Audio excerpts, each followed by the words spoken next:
Hello friends, நம்ம சனா inside சேனலில் நம்ம இன்னைக்கு இங்கிலீஷில் பார்க்க போகிறது என்னன்னா சிம்பிள் ப்ரெசன்ட் டென்ஸ்.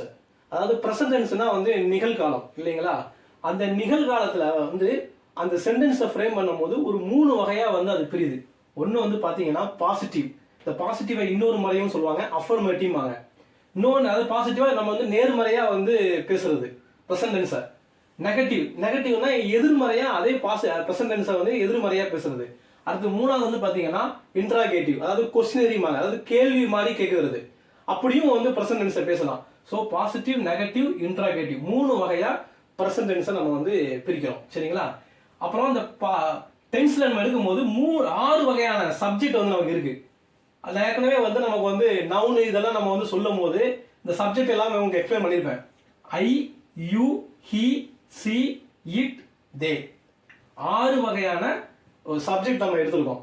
இந்த சப்ஜெக்ட்ல அடுத்து நம்ம வந்து பாருங்க, இங்க நான் வேர்ப் நான் வந்து என்ன யூஸ் பண்ணியிருக்கேன்னா பிளேங்கிற வேர்பை வந்து நான் யூஸ் பண்ணியிருக்கேன் இந்த டென்ஸ் பண்ணும்போது. அப்போ அங்க பிளேங்கிற வேர்பு, இந்த ஐங்கிற சப்ஜெக்ட், யூ இந்த மாதிரி வரிசையை நம்ம பார்க்க போறோம். இப்போ பாருங்க, பாசிட்டிவ்ல வந்து ஐ போடும்போது வேர்பு வந்து ஐ பிளே, ஐ பிளே. அதே மாதிரி யூ வரும்போதும் யூ பிளே.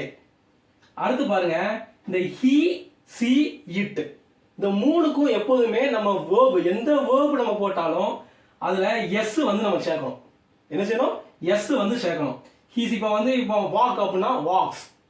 இப்போ சப்போஸ் நம்ம வந்து ஈட் அப்படின்றதுனா ஈட்ஸ், ரன்னா ரன்ஸ். ஸோ எந்த வேர்பு நம்ம வந்து எடுத்தாலும் ஹி, சி, இட் இந்த 3க்கு நம்ம என்ன பண்ணணும்னா இந்த வேர்போட சிம்பிள் ப்ரெசன்ட் டென்ஸ் நம்ம என்ன பண்ணணும்னா பாசிட்டிவ்க்கு எஸ் நம்ம வந்து கட்டாயமாக ஆட் பண்ணணும். அதே மாதிரி பாருங்க, அடுத்து தேக்கு வந்து ஐயூ மாதிரி தான், தே பிளே. சரிங்களா? இதுதான் பாசிட்டிவ். அடுத்து பாருங்க நெகட்டிவ். நெகட்டிவ்னா என்னது? எதிர்மறையா பண்றது. இப்போ நான் வந்து ஐ பிளே, நான் விளாண்டேன், நான் விளையாடுகிறேன். விளையாடுகிறேங்கிறது ஐ பிளே. நான் விளையாடவில்லை, அப்ப அது எதிர்மறை தானே அந்த இடத்துல மீனிங் கொடுக்குது. So I don't play. அதே மாதிரி யூ பிளே, நீ விளையாடுகிறாய். யூ டோன்ட் பிளே, நீ விளையாடவில்லை.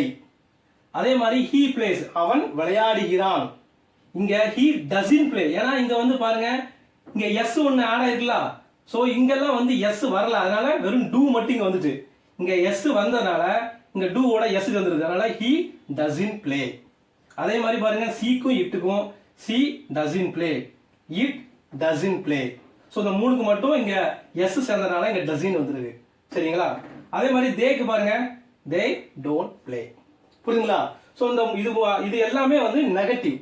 இப்போ பாசிட்டிவ், நெகட்டிவ் அடுத்து நம்ம என்னமா பார்க்க போறோம்னா இன்ட்ராகேட்டிவ். இன்ட்ராகேட்டிவ் நான் ஏற்கனவே சொல்லியிருக்கேன், கேள்வி, கேள்வியா கேட்கறது. இப்போ நான் விளையாடுகிறேன், நான் விளையாடவில்லை. நீ விளையாடுகிறாயா? நான் வந்து விளையாடுறானா? To I play?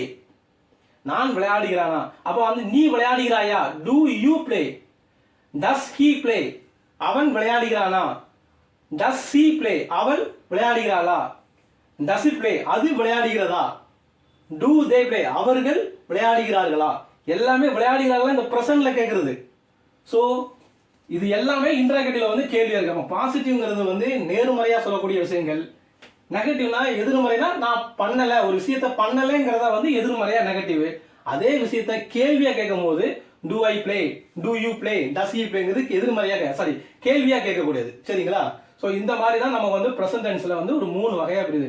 இந்த வீடியோ வந்து உங்களுக்கு வந்து புரிஞ்சிருக்கும்னு நினைக்கிறேன். இதுல ஏதாவது உங்களுக்கு டவுட் இருந்துச்சுன்னா கமெண்ட்ஸ்ல வந்து என்ன பண்ணுங்க, இதுல இந்த மாதிரிலாம் நீங்க சொன்னீங்கன்னா இன்னும் எங்களுக்கு ஈஸியா புரியுங்கிறத உங்க கமெண்ட்ல சொல்லுங்க. Okay, thank you.